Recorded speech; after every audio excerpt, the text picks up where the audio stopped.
दोस्तों, भगवान राम भारत की पहचान है और इसी वजह से ऐसा कहा जाता है कि भारत के कण कण में राम बसते हैं। अगर भारत के सबसे हिट शोज की बात करें तो वो भी रामायण ही है, जिसे बड़े बूढ़े ने तो क्या बच्चे बच्चे ने भी देखा है।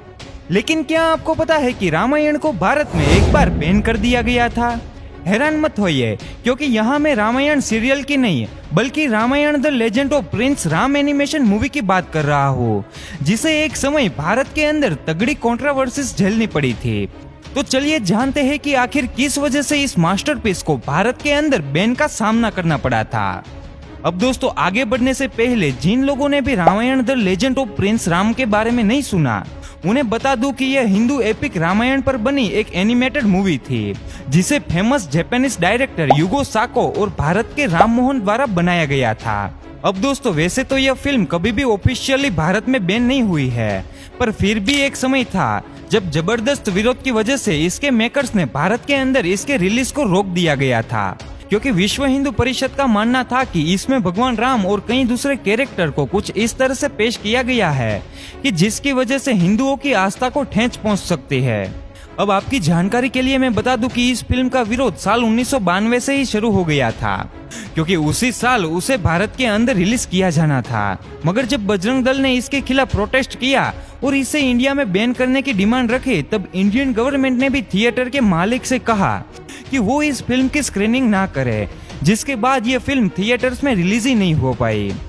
अब दोस्तों, शायद ही आपको मालूम होगा कि उस समय इस फिल्म को लेकर विवाद इतना ज्यादा बढ़ गया था कि अब इसमें सिर्फ राइट विंग्स के नेशनलिस्ट ग्रुप ही नहीं बल्कि पॉलिटिकल पार्टीज और उनके लीडर्स भी कूद पड़े थे, जिसके बाद ये एक नेशनल इश्यू बन गया था। खैर, अब रीजन चाहे जो भी रहा हो, क्योंकि गवर्नमेंट ने इसके रिलीज को रोकने की बात कही थी, इसीलिए सिर्फ इंडिया ही नहीं बल्कि दूसरे देशों में भी भारत सरकार की आलोचना हुई थी, क्योंकि कई लोगों को लगता था कि गवर्नमेंट ने इस फिल्म के रिलीज को रोककर फ्री स्पीच का वायलेशन किया है। वैसे कुछ लोग ऐसे भी हैं जिन्होंने सरकार के इस कदम को सही माना था,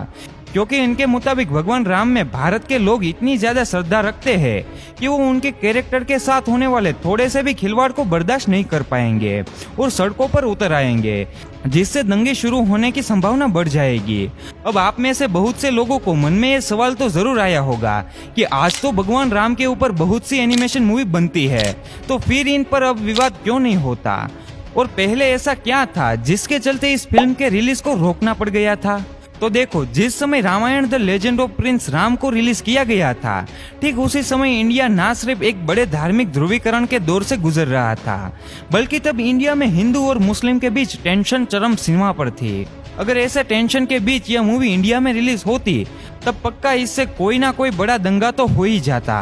क्योंकि साल 1992 वही साल है जिसमें रामलल्ला की नगरी अयोध्या में हिंदुओं द्वारा विवादित ढांचे यानी कि बाबरी मस्जिद को गिरा दिया गया था। अब दोस्तों, विश्व हिंदू परिषद और बजरंग दल जैसे एक राइट विंग हिंदू नेशनलिस्ट का मानना था कि जिस जगह पर बाबरी मस्जिद बनी हुई थी वह भगवान राम का जन्मस्थल है, जहां पहले मंदिर हुआ करता था। लेकिन मुगल आक्रांत बाबर ने हिंदू की आस्था को ठेस पहुंचाने के लिए वहां पर मस्जिद बना डाली। अब इस बात से तो यह सीधे तौर पर क्लियर हो गया था कि अगर उस समय इस मूवी के अलावा भगवान राम को लेकर कोई दूसरी मूवी भी आती, तब उसे भी इस तरह के विरोध को झेलना पड़ सकता था, क्योंकि हाई टेंशन के बीच सभी हिंदू नेशनलिस्ट ग्रुप यही मान रहे थे कि इस तरह की मूवी भगवान राम की छवि को धूमिल करने के लिए बनाई गई है, और जिसको देखते हुए इसके सभी रिलीज को रोक दिया जा रहा था। अब दोस्तों, इस मूवी को लेकर उस समय विवाद के चांसेस इसलिए भी बढ़ रहे थे क्योंकि ये सिर्फ इंडियन प्रोडक्शन मूवी ही नहीं थी, बल्कि इसकी प्रोडक्शन में जापान की हिस्सेदारी भी थी, जिसको देखते हुए कई क्रिटिक्स ने फिल्म क्रिएटर्स को इंडियन कल्चर को गलत तरह से पेश करने और हिंदू ट्रेडिशनल को डिसरिस्पेक्ट करने का जिम्मेदार मान लिया था। हालांकि कुछ क्रिटिक्स ऐसे भी थे जिन्होंने इस मूवी का सपोर्ट करते हुए इसकी तारीफ में कहा था कि यह मूवी मॉडर्न ऑडियंस के लिए काफी सही है, क्योंकि इस तरह की मूवीज में मॉडर्न ऑडियंस को अपने कल्चर को जानने में मदद मिलती है। अगर आप इस मूवी को लेकर मेरा ओपिनियन लोगे, तब मैं तो यही कहूंगा कि उस समय जिन लोगों ने भी इस मूवी को भारत में रिलीज नहीं होने दिया, वो भी आज इसे देखकर अपने किए पर पछता रहे होंगे, क्योंकि बाद में जब ये मूवी VHS और DVD में रिलीज हुई, तब पता चला कि इस मूवी में हिंदू रिलीजियस सेंटीमेंट से लेकर इंडियन कल्चर तक हर एक चीज का ध्यान रखा गया था, जो एक एनिमेशन लवर्स के लिए परफेक्ट मूवी बना देता है। अब इस साल 16 जुलाई को राम भगवान से जुड़ी एक और मूवी रिलीज होने जा रही है, और उस मूवी का नाम है आदि पुरुष,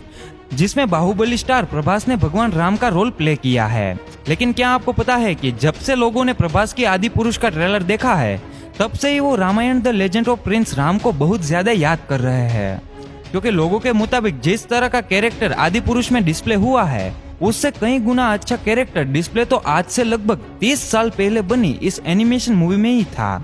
अब दोस्तों, Ramayana the legend of prince Rama movie की सुपरमेसी का अंदाजा आप इस बात से लगा सकते हो कि इस बार खुद इंडियन प्राइम मिनिस्टर भी इस मूवी के बारे में बात कर चुके हैं, जो ना सिर्फ मूवी के मेकर्स के लिए एक बड़ा अचीवमेंट है, बल्कि उन लोगों के मुंह पर एक तमाचा है जो कहते थे कि इस मूवी से हिंदुओं की आस्था को ठेस पहुंचती है। तो दोस्तों, मुझे यकीन है कि आपने भी इस मूवी को जरूर देखा होगा और आपको भी ये मूवी इतनी ही पसंद आई होगी जितना कि मुझे पसंद आई थी। वैसे आपने इस मूवी को कब देखा, मुझे नीचे कमेंट करके जरूर बताना। और आपको वीडियो पसंद आया हो तो वीडियो को लाइक करे बिना ना जाना, साथ ही साथ पेज को फॉलो भी कर लेना, ताकि हमारे हर लेटेस्ट वीडियो के अपडेट्स आपको मिलती रहे सबसे पहले।